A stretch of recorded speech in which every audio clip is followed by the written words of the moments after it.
Quem não conhece São Paulo acredita que ela é a cidade perfeita, com vários prédios incríveis e com arquitetura encantadora. Mas quem anda pelas ruas do centro da capital paulista vê um cenário completamente diferente, com centenas de prédios que estão completamente abandonados.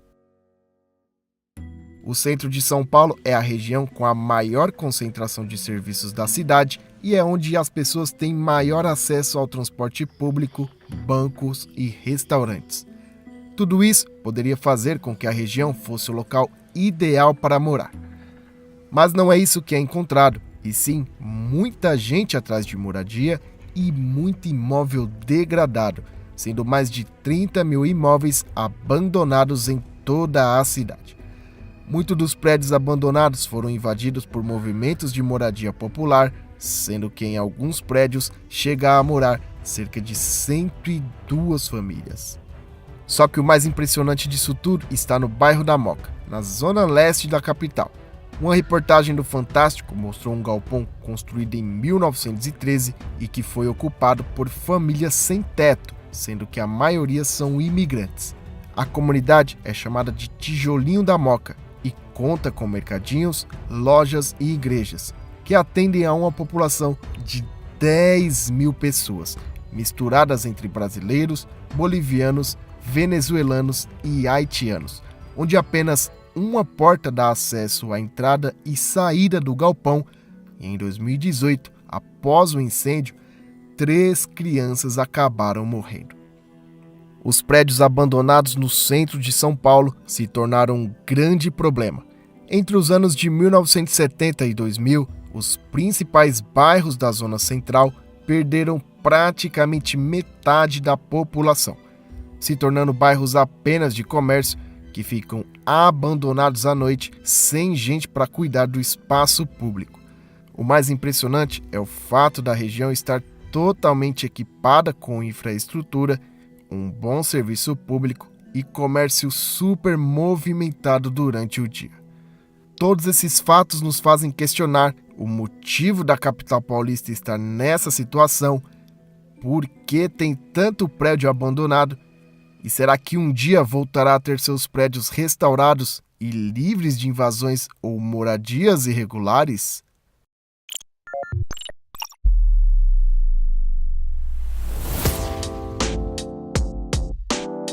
São Paulo sempre teve grande importância econômica no Brasil, já que é a 17ª cidade mais rica do mundo e a maior capital da América Latina. O mercado consumidor paulistano é de cerca de 13 milhões de pessoas com diversas faixas de renda, isso sem contar com os turistas e empresários de outras cidades e estados que buscam o comércio da cidade para fazer o estoque de mercadorias em seus negócios. O varejo de São Paulo sempre foi referência, com mais de 2 mil empresas instaladas, 56 shoppings e 59 ruas especializadas em vários segmentos. Segundo o relatório The World Best Cities de 2023, São Paulo é a 33ª melhor cidade do mundo. Considerada a capital brasileira dos arranha-céus, São Paulo recebe muitos turistas motivados a conhecer diversos prédios famosos ou com arquitetura diferenciada. Segundo o levantamento realizado pelo Observatório de Turismos e Eventos, cerca de 12,9% dos visitantes que se dirigem às centrais de informação turística, as chamadas CITs, buscam conhecimento sobre arquitetura, arte e cultura da capital. Quem anda pelas ruas do centro ou pela Avenida Paulista acaba se surpreendendo com os detalhes de alguns dos prédios mais famosos da cidade. E se prestar atenção nos detalhes dessas construções, acaba se conectando com a arquitetura. E o que não falta em São Paulo são obras arquitetônicas. Com o crescimento da capital paulista ao longo do século XX, vários edifícios construídos se tornaram marcos da cidade e do país. Essas obras de arte da engenharia deixaram sua marca na paisagem por meio de construções que são até hoje reverenciadas e visitadas por pessoas de todo o Brasil e do mundo. Mas não se engane, nem tudo é um mar de rosas. Se você prestar bastante atenção, vai perceber que além das obras icônicas e maravilhosas de São Paulo, existem centenas de construções que estão em situações precárias, com risco de desmoronamento, ocupada por milhares de pessoas sem teto e completamente abandonadas. A maior cidade da América Latina tem sofrido bastante com janelas trocadas por tapumes ou pedaço de plástico velho, fachadas pichadas e desbotadas em edifícios que já foram símbolos de prosperidade e que hoje formam um cenário desagradável.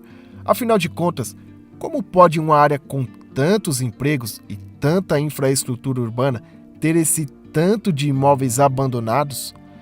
Segundo o último censo feito pelo IBGE, em 2010 haviam cerca de 33 mil imóveis ociosos na região central e 290 mil imóveis vazios em toda a cidade. Mas alguns pesquisadores da FGV, Fundação Getúlio Vargas, acreditam que esse censo está defasado e que a cidade deve ter muito mais que 33 mil imóveis abandonados. Além disso, cerca de 322 mil famílias vivem em moradias precárias, enquanto a prefeitura estima que cerca de 31 mil pessoas vivem nas ruas. O abandono do centro é parte de um processo que começou nos anos de 1970, quando os paulistanos mais ricos foram deixando as avenidas Ipiranga e São João e atraindo os grandes equipamentos urbanos que acabaram migrando juntos. Os bancos foram para a Avenida Paulista e os shoppings foram construídos em outros bairros. Grandes obras viárias acabaram acelerando o processo de esvaziamento com a construção de grandes terminais de ônibus e do Minhocão, que reforçou a ideia de que ali é uma região de passagem e não uma região adequada para se morar. A falta de segurança e limpeza da região são muitas vezes usadas como explicação para o abandono, mas na verdade a degradação veio depois que as pessoas saíram da região. O desinteresse econômico levou a outro efeito colateral. A manutenção dos prédios vazios e o acúmulo de dívidas do IPTU se traduziram em prejuízo para os proprietários que acabaram abandonando as edificações. Uma das reclamações frequentes do mercado imobiliário é que a burocracia para aprovar a reforma de prédios antigos é tão grande que acaba inviabilizando as obras. Para o economista Marcos Lisboa, presidente do INSPER, Instituto de Ensino e Pesquisa, muitas vezes existem exigências demais. Ele diz que existe um excesso de regulação, uma infinidade de órgãos e agências que muitas vezes fazem exigências contraditórias entre si e é tão difícil recuperar o que é antigo que acaba se abandonando. Para resolver isso, é preciso ter uma legislação mais simples e mais flexibilidade para a reforma de prédios antigos, já que a estrutura muitas das vezes dificulta a adequação a detalhes da legislação moderna, como, por exemplo, algumas regras de acessibilidade. Para Nádia Somek, presidente do Conselho de Arquitetura e Urbanismo do Brasil, não se trata apenas de uma questão de burocracia. Ela diz que muitos proprietários não colocam os prédios no mercado porque estão esperando lucrar muito mais no futuro com uma valorização da área e que existe uma forte pressão na Câmara dos Vereadores para que não se efetive o cumprimento da lei que permite desapropriação em prédios que não cumpram sua função social. Muitos prédios também não são colocados no mercado por conta de problemas judiciais, disputas familiares entre herdeiros e o próprio acúmulo de dívidas com o IPTU. Mesmo quando se fala de programas de habitação social, a preferência das construtoras é por terrenos na periferia. Como são mais baratos, garantem um lucro maior com cada unidade construída, já que existe um limite de preço nas moradias populares. Assim, os prédios abandonados na região central ficam num limbo. Estão numa região valorizada demais para a habitação social, mas não considerada nobre o suficiente para dar lucro em projetos voltados para classes mais altas. O edifício Independência, famoso por ser o endereço do tradicional Bar Brahma e que está há vários anos com 13 de seus 15 andares completamente vazios, está em estado de degradação, com janelas quebradas e pichações e uma placa de aluga-se. O caso do Independência é incomum, mas está longe de ser exceção no centro expandido de São Paulo. Até 2020 foram notificados pela Prefeitura ao menos 666 imóveis no centro, sendo que 84% eram edificações vazias ou abandonadas. O Plano Diretor de São Paulo de 2014 já previa o chamado IPTU progressivo, com 5 alíquotas, a mais alta com 8%, sendo que cerca de 1.743 imóveis pagam o imposto progressivo hoje, de acordo com a gestão do prefeito Ricardo Nunes. 181 imóveis já pagam a última alíquota e estão vazios há no mínimo 5 anos. É o caso do edifício Independência, que é de propriedade da tradicional imobiliária Savoy. Enquanto esses imóveis permanecem desocupados, ao mesmo tempo, a população sem teto na cidade chegou a 31 mil pessoas em 2021. Embora a lei permita que a prefeitura realize desapropriações de imóveis desocupados por mais de 5 anos desde 2019 e os destine a projetos de habitação social, a norma não tem sido cumprida. Isso porque o pagamento aos proprietários deve ser feito por meio da emissão de títulos da dívida pública do município e, segundo a prefeitura, uma resolução do Senado de 2001 proíbe a emissão desses títulos. São Paulo sofre muito com os prédios abandonados por toda a cidade e os governantes até parecem adorar uma tragédia, já que várias medidas de segurança para proteger o cidadão só são tomadas depois que algo muito terrível acontece na cidade, causando muitos mortos e feridos. E isso não é algo novo. Desde a década de 1930, as negligências públicas levaram a acontecimentos tristes. Em 1938, a inexistência de um código de leis para funcionamento de teatros e cinemas levou ao trágico acontecimento do Cine Oberdan, com mais de 30 mortos. Nos anos de 1960 e 1970, aconteceu a era dos grandes incêndios em edifícios de São Paulo, com o edifício Andraus em 1972 e o edifício Joelma em 1974. Só depois desses dois casos que as leis e medidas mais arrojadas de combate a incêndio na capital foram adotadas. E mesmo assim, até hoje, existe no centro histórico de São Paulo um esqueleto de prédio abandonado, correndo risco real de uma tragédia que pode vir a causar mortes.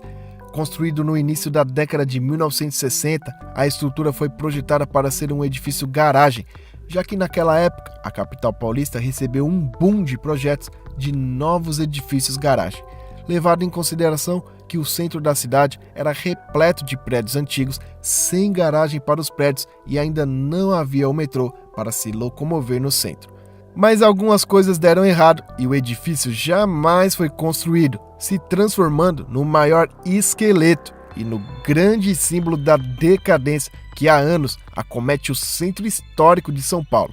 Seja lá qual for a razão deste abandono, é evidente que passou da hora do prédio ser demolido para deixar de oferecer riscos aos munícipes. O edifício Wilton Pães de Almeida foi tão negligenciado que acabou sofrendo com um grande incêndio que abalou suas frágeis estruturas, causando seu desabamento e gerando um saldo de 7 mortos. Segundo a relatora especial da ONU para o Direito à Moradia Adequada, Leilani Farha, o colapso do prédio de 24 andares, ocupado por 150 famílias após quase 2 décadas de abandono, mostra que a relação entre a falta de moradia e a morte é muito próxima. Ela diz que quando governos em nível federal e local fracassam em implementar o direito de moradia, grandes tragédias e mortes acontecem. Os imóveis vazios da capital paulista acabam se tornando deteriorados, assim como os rios de esgoto da cidade. Antes da pandemia, a estimativa era que existiam cerca de 300 mil imóveis vazios, a maioria em regiões centrais, o que seria o suficiente para erradicar o déficit habitacional da cidade. Se 25% dos imóveis fechados fossem de algum modo ativados, fazendo valer a função social da propriedade, como prevê a nossa Constituição, teríamos o maior programa habitacional já feito na cidade. Seria uma medida em caráter excepcional, que funcionaria como poderosa alavanca de desenvolvimento urbano. Com uma tentativa de pressionar os proprietários de imóveis abandonados a torná-los novamente ativos, a Prefeitura afirma que a aplicação do PEUC também é um instrumento importante para o combate ao déficit habitacional da cidade, pois um dos usos para imóveis ociosos pode ser a habitação de interesse social. Isso porque, caso o imóvel complete 5 anos de IPTU progressivo, existe a possibilidade de ele ser desapropriado pela gestão pública para se transformar em moradia social. O objetivo da lei é fazer cumprir a função social do imóvel, e a partir do momento que o proprietário não faz cumprir a função social e o poder público entra no jogo, o intuito do poder público é transformar aquilo em moradia popular para combater o déficit habitacional da cidade.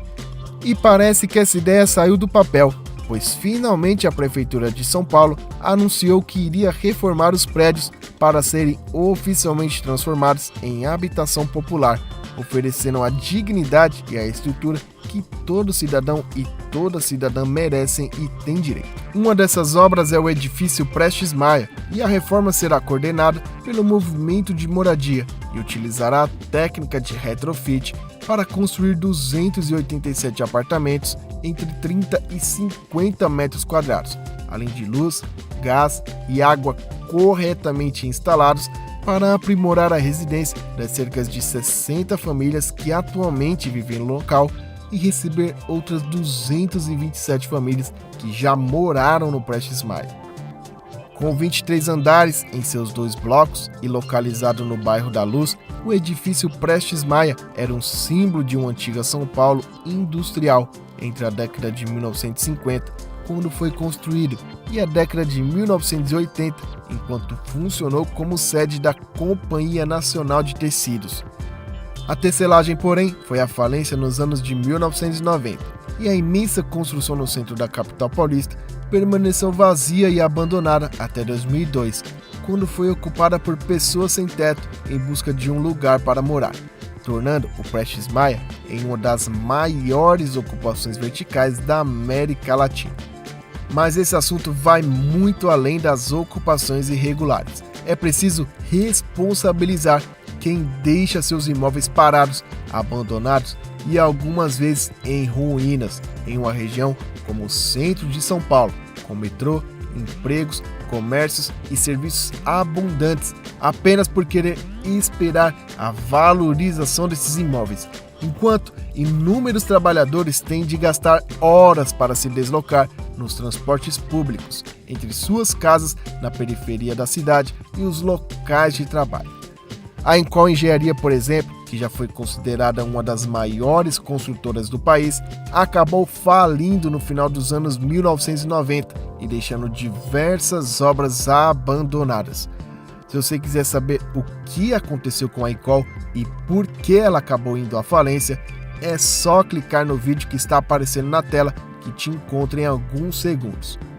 Muito obrigado por assistir até aqui e até mais!